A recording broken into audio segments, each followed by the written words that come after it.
ডিম্বেশ্বৰ কলিতা আমাৰ বন্ধু, আমাৰ একদম বাল্যকালৰ বন্ধু, এজন মেধাৱী ছাত্ৰ এই অঞ্চলৰ। তেখেতৰ মানে আজি কেইদিনমানৰ পৰা দুৰাৰোগ্য ৰোগত আক্ৰান্ত হৈ তেওঁ ডিব্ৰুগড়ত আদিত্য হস্পিটেলত ভৰ্তি হৈ আছে আৰু ইতিমধ্যে চিকিৎসকে জনাইছে যে আমাক তেওঁৰ কিডনি ফেইল হৈছে আৰু মানে লিভাৰৰ প্ৰব্লেম হৈছে। গতিকে আমাক চিকিৎসকে জানিবলৈ পৰামৰ্শ দিছে যে চেন্নাইলৈ পঠিওৱাৰ ব্যৱস্থা কৰিছে আৰু তাৰ বাবে আমাক বিশেষভাৱে এটা ডাঙৰ পৰিমাণৰ আমাক আৰ্থিক সাহায্যৰ প্ৰয়োজন হৈছে। প্ৰায় 60-70 লাখৰ মানে এটা আৰ্থিক প্ৰয়োজন আৰু গতিকে আমি স্থানীয় ৰাইজৰ পৰা, স্থানীয় ব্যৱসায় প্ৰতিষ্ঠানৰ পৰা আমি বন্ধুবৰ্গই মিলি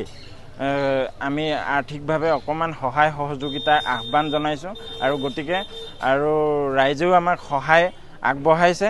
আৰু আমি খুব আশাবাদী যে তেওঁ খুব কম দিনৰ ভিতৰত নিৰাৰোগ্য হৈ আহি আমাৰ মাজত উপস্থিত হ'বহি আৰু আমি চিকিৎসা আপোনাৰ লিভাৰ ট্ৰান্সপ্লেণ্ট কৰিব লাগিব বুলি কৈছে আৰু গতিকে 60-70 লাখ আমাৰ মধ্যবিত্ত পৰিয়ালৰ বাবে এক বৃহৎ পৰিমাণৰ অৰ্থ। গতিকে আমি বন্ধুবৰ্গই বিশেষ চেষ্টাৰে আমি তেওঁক মানে নিৰাৰোগ্য কৰাটো আমাৰ দায়িত্ব বুলি আমি অনুভৱ কৰোঁ আৰু সেই হেতুকে আমি সদৌ ধেমাজিবাসী ৰাইজ, অসমবাসী ৰাইজক আমাৰ এটাই অনুৰোধ যে আমাক আৰ্থিকভাৱে সহায় সহযোগ কৰক আৰু তেওঁক নিৰাৰোগ্য কৰাত আমাক সহায় হাত আগবঢ়াওক। গতিকে বেংক একাউণ্ট আপোনাৰ এইটো স্কেনাৰ আছে, আপোনাৰ মাক তেওঁৰ ৰোগীজনৰ মাকৰ নামত আছে আৰু এইটো এটা বেংক ডিটেইলছ, দুটা একাউণ্ট আমাৰ দিয়া হৈছে। গতিকে আমাক এই অনলাইন মাধ্যমেৰে আপোনালোকে সহায় সহযোগ আগবঢ়াওক। ডিম্বেশ্বৰ কলিতা আমাক এই অঞ্চলৰ এক মেধাৱী ছাত্ৰ। গতিকে সকলো ৰাইজলৈ এটাই অনুৰোধ আৰু আমাৰ এই বন্ধুবৰ্গৰ ফালৰ পৰা এটাই অনুৰোধ, আমাক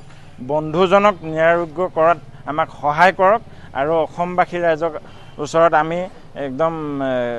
অনুৰোধ জনাইছোঁ যাতে খুব কম দিনৰ ভিতৰত তেখেতক নিৰাৰোগ্য কৰাত আমাক সহায় কৰে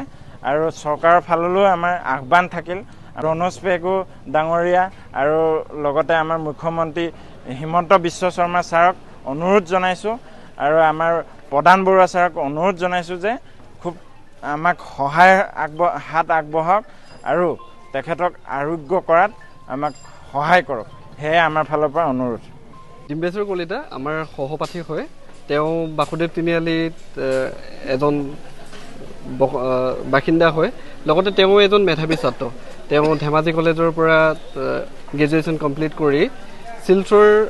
অসম ইউনিভাৰ্চিটিৰ পৰা, আছাম ইউনিভাৰ্চিটিৰ পৰা তেখেতে মাষ্টাৰ্ছ ডিগ্ৰীও কমপ্লিট কৰিলে। তেখেতে বৰ্তমান এটা ব্যক্তিগত বেংকত কাম কৰি আছিলে। গতিকে তেখেত ইয়াৰ পৰাই জানিব পাৰি যে তেখেত এজন মেধাসম্পন্ন ছাত্ৰ আছিলে। আৰু আজি আটাইতকৈ দুৰ্ভাগ্যজনক কথা যে আমাৰ মাজৰ সেই ডিম্বেশ্বৰ কলিতা আজি লিভাৰ ফেইলাৰ তথা তেখেতৰ 2টা কিডনিয়ে বিকল হৈছে। ডক্টৰে জনোৱা মতে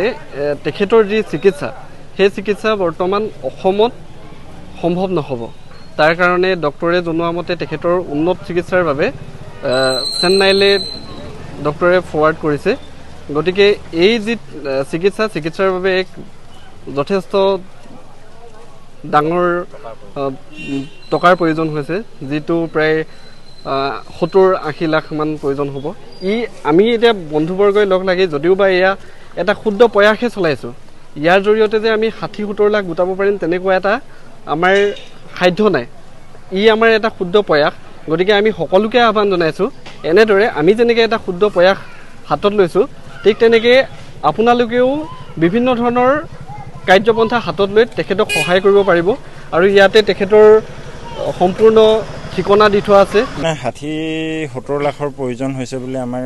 ইতিমধ্যে মানে চিকিৎসকে জনাইছে আৰু উন্নত চিকিৎসাৰ বাবে আমাক চেন্নাইলৈ পঠিওৱাৰ ব্যৱস্থা কৰাৰ মানে ডক্টৰে সমাধান দিছে যে চেন্নাইলৈ গ'লেহে মানে তেনেকুৱা ধৰণৰ উন্নত চিকিৎসা সম্ভৱ হ'ব বুলি আমাক জনাইছে সেই হেতুকে আমাক এতিয়া অৰ্থৰ বিশেষভাৱে প্ৰয়োজন কাৰণ খেতিয়কৰ ল'ৰা গতিকে আৰু খুব বিশেষভাৱে মেধাসম্পন্ন ছাত্ৰ তেওঁ বিশেষভাৱে বেংকতো কৰ্মৰত আছিল কিন্তু ইমান এটা বৃহৎ পৰিমাণৰ অৰ্থ যে আমাৰ বাবে এক অসম্ভৱৰ মানে আমি অসম্ভৱ হৈ উঠিছে গতিকে আমি বন্ধু হিচাপে আমি এটাই প্ৰচেষ্টা কৰিছোঁ যে আমাৰ বন্ধু আমাৰ মাজলৈ আকৌ ঘূৰি আহক নিৰোগী হৈ তাৰ কাৰণে আমি এটাই ব্যৱস্থা লৈছোঁ যে আমাৰ ধেমাজিবাসী ৰাইজে আৰু আমাৰ অসমবাসী ৰাইজক এটাই প্ৰাৰ্থনা জনাইছোঁ যে আমাক আৰ্থিকভাৱে সহায় কৰক আৰু আমি তাক খুব কম দিনৰ ভিতৰতে আৰোগ্য হৈ আমাৰ মাজলৈ আহক সেইটোৱে আমাৰ আহ্বান আৰু ঈশ্বৰৰ ওচৰত প্ৰাৰ্থনা জনাইছোঁ যে তেওঁ খুব অতি সোনকালে আমাৰ মাজলৈ ঘূৰি আহক আৰু সকলোৱে এই ভাগ প্ৰাৰ্থনা মানে আমাৰ যেন শুনে গতিকে তাৰ ডিমেছৰ কি হৈ আছিল বুলি কৈছে আগতে কিমান দিনৰ পৰা বেমাৰ হৈ আছিল প্ৰায় এসপ্তাহ মানৰ পৰা তেওঁৰ মানে লিভাৰৰ অকণমান প্ৰব্লেম হৈছে বুলি মোক জনাইছিলে তাৰপিছতে তেওঁ ডিব্ৰুগড়লৈ গৈছিল তাৰপিছতে ক'লে যে জণ্ডিছ আৰু লিভাৰৰ প্ৰব্লেম আছে বুলি ক'লে তাৰ পিছদিনা মই তেখেতক লগ কৰিলোঁ লগ কৰাৰ পাছতো যে ভাল পাইছোঁ বুলি কৈছিলে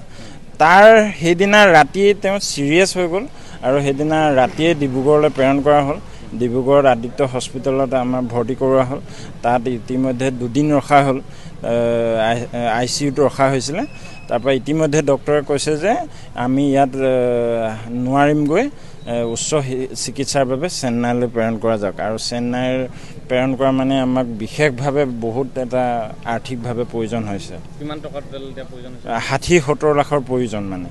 এটা ধৰি লওক আপোনাৰ এয়াৰ এম্বুলেন্সৰ টকাখিনি আমাক বহুত প্ৰয়োজন কাৰণ নৰ্মেল এজন মানুহ নহয়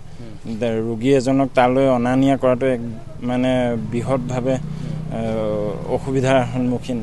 সেই হেতুকে আমি